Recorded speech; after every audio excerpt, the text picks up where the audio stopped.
Good morning, all of you. Welcome back to your business study class.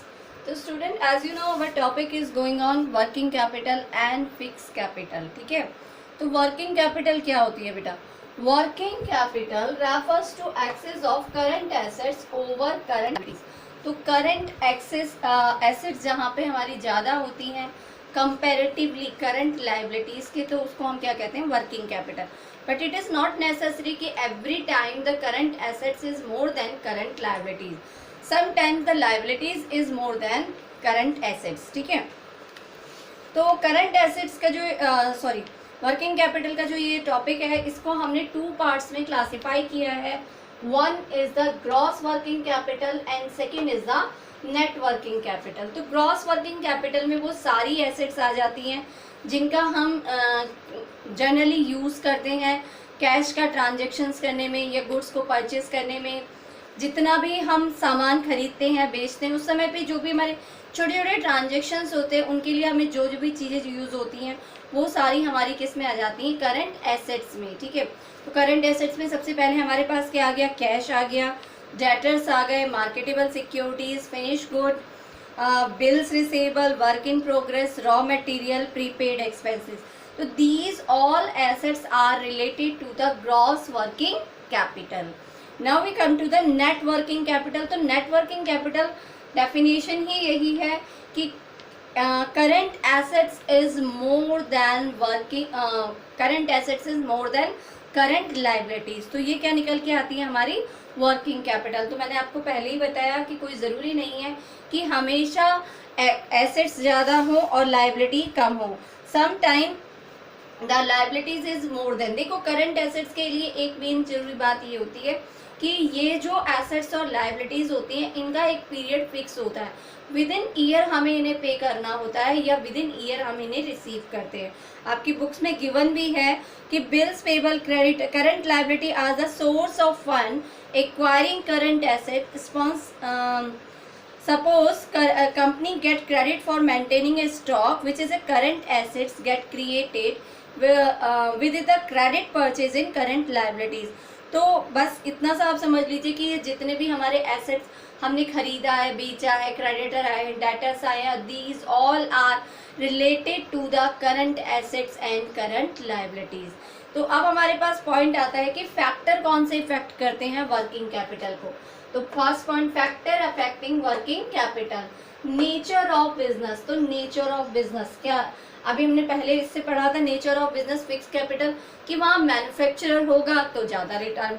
अब यहाँ पर भी वर्किंग कैपिटल की रिक्वायरमेंट, कैसा बिजनेस होगा जहाँ पे अगर बिजनेसमैन का बिजनेस होलसेल का है, होलसेल के बिजनेस में क्या होता है कि हमारा जो कैश होता है वो जल्दी जल्दी वापस नहीं आता. आपने भी देखा होगा कि बड़े बिजनेसमैन जो होते हैं एक साथ बहुत सारा सामान दे देते हैं और क्या नाम, फिर उनका जो कैश वापस होता है, बैक होता है, उसमें आने में टाइम लगता है. तो उनको वर्किंग कैपिटल की रिक्वायरमेंट कैसी होगी? ज़्यादा होगी. जबकि जो रिटेलर होता है उसका मोस्टली जो ट्रांजेक्शन्स होता है वो कैश में होता है और मोस्टली कैश में ट्रांजेक्शन होने के कारण उसकी वर्किंग कैपिटल की रिक्वायरमेंट कम रहती है. ठीक है, ऐसे ही हम कह सकते हैं जो सर्विसेज होती हैं, जैसे आपकी ट्रांसपोर्ट सर्विस हो गई या फिर अदर चीज़ों की सर्विसेज जिनमें हम सर्विस प्रोवाइड करते हैं, वहाँ पर भी वर्किंग कैपिटल की रिक्वायरमेंट कम होती है क्योंकि वहाँ पर जो कैश होता है वो इमीडिएटली आपको रिसीव हो जाता है. तो जो लेंथ होती है ऑपरेटिंग साइकिल की वो बहुत कम होती है. ठीक है, जब हम ऑपरेटिंग का बिजनेस कर रहे हैं तो वहाँ पे वर्किंग कैपिटल कैसी चाहिए? हमें कम चाहिए अगर हम रिटेल का बिजनेस. बट अगर हम होलसेल का बिजनेस कर रहे हैं तो वहाँ पर वर्किंग कैपिटल की रिक्वायरमेंट ज़्यादा होती है. अब नेक्स्ट पॉइंट आ रहा है हमारा स्केल ऑफ ऑपरेशन. तो अगर देखो हमें लार्ज क्वांटिटी में स्टॉक मेंटेन करना है, लार्ज क्वांटिटी में स्टॉक मेंटेन करना है, डाटास हमारे जल्दी से हमें पैसा नहीं दे रहे, तो ऐसी कंडीशन में मुझे वर्किंग कैपिटल की रिक्वायरमेंट ज़्यादा होगी. बट अगर मेरे पास जो स्केल है, मुझे फटाफट हमारा पैसा वापस मिल जा रहा है, तो वहाँ पर वर्किंग कैपिटल की रिक्वायरमेंट कम होगी. Business cycle fluctuation. तो बिजनेस साइकिल फ्लक्चुएशन क्या होता है बेटा? During boom period the market is flourishing, so more demand, more production, more stock, more debtor, which means amount of more working capital. यानी सारी चीज़ें आपको एक्सेस चाहिए, तो जब आपको सारी चीज़ें एक्सेस चाहिए तो आपकी कैपिटल की रिक्वायरमेंट भी कैसी होगी, ज़्यादा होगी। यहाँ पे वर्किंग कैपिटल की डिमांड ज़्यादा होगी। But wherever the depression period, low demand, low investors, और हमें कुछ मेंटेन भी नहीं करना पड़ रहा है, लेस डेटर्स है, there are the working capital requirement is very less. Now seasonal factor, कुछ चीज़ें ऐसी होती है जो सीजन पर ही बनाई जाती हैं। The working capital requirement is constant for the company which are selling good through the season. जो पूरे साल भर कुछ न बना रहे हैं उनके लिए वर्किंग कैपिटल की रिक्वायरमेंट कैसी होगी, उनको वर्किंग कैपिटल की रिक्वायरमेंट बहुत ज़्यादा नहीं होगी, ठीक है। बट जो सीजनल बनाते हैं, सीजनल बनाने वाली चीज़ों में वर्किंग कैपिटल की रिक्वायरमेंट बहुत ज़्यादा होगी। Now we come to the technology and production cycle.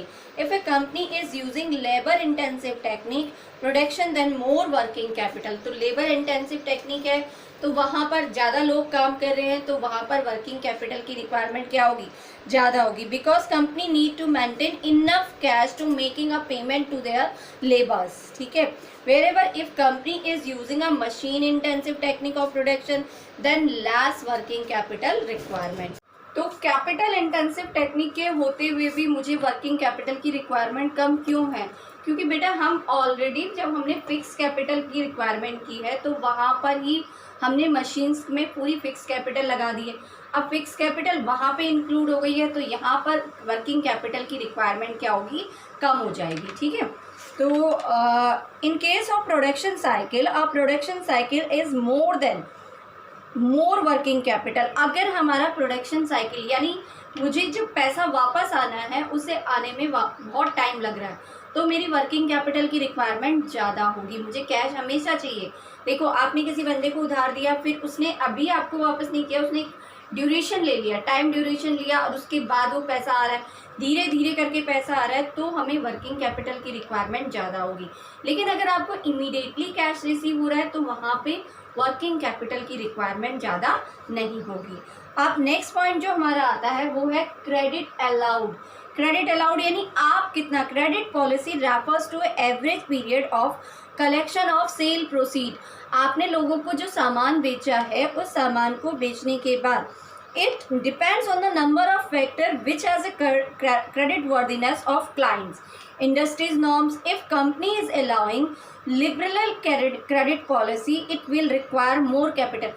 अगर आप ये कह रहे हैं कि ठीक है मैंने जो आपको सामान दिया है उसके लिए आपने को सिर्फ फ्लेक्सिबिलिटी दे दी, उसको एक इजीनेस दे दी कि हाँ भाई जब आपके पास होगा तो 3 महीने में 4 महीने में मुझे पे कर देना, तो अब ये जो आपने उसको क्रेडिट अलाउड कर दिया, क्रेडिट एबल ये लिखा है ना, क्रेडिट अलाउड, आपने क्रेडिट अलाउड कर दिया, तो वो क्या होगा, आपको वर्किंग कैपिटल की नीड ज़्यादा होगी। बट अगर आप उस क्रेडिट अलाउड के पीरियड जो है वो कम कर देते हैं तो आपको वर्किंग कैपिटल की नीड जो होगी वो कम होगी, ठीक है।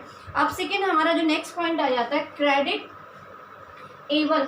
अब अगर आपको मार्केट से सामान जो है, देखो अभी तो आप सेल कर रहे थे और आपको कैश मिल रहा था, बट अब आप क्या कर रहे हैं, आप सामान दे रहे हैं, ठीक है, आप क्रेडिट एबल कर रहे हैं, क्रेडिट एबल कर रहे हैं तो अब आपको मार्केट से कितने टाइम के लिए कैश मिल रहा है। देखो another factor related to credit policy is how much and for how long period company is getting credited from its supplier.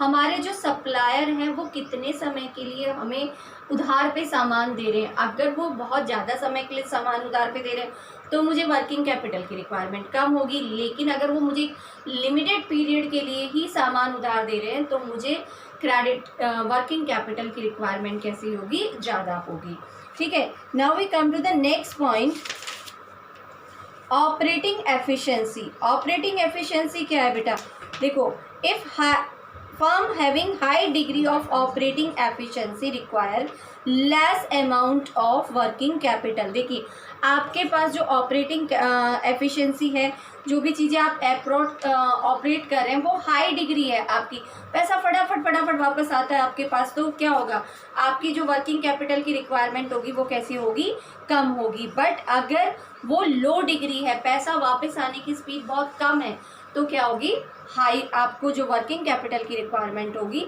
वो ज़्यादा होगी। ठीक है। अब अवेलेबिलिटी ऑफ रॉ मटेरियल, आपको रॉ मटेरियल कैसा मिल रहा है। If raw material are easily available, there is a ready to supply of raw material and inputs, then firm can manage with less amount of working capital. आपको अच्छी तरीके से easily raw material market में available हो जा रहा है, तो आपको लेस वर्किंग कैपिटल की रिक्वायरमेंट होगी। बट अगर आपको ईजीली क्या अवेलेबल नहीं हो रहा, रॉ मटेरियल इजीली मार्केट में अवेलेबल नहीं हो रहा, आप प्रॉपर तरीके से सप्लाई नहीं कर पा रहे, तो आपको वर्किंग कैपिटल की रिक्वायरमेंट ज़्यादा होगी।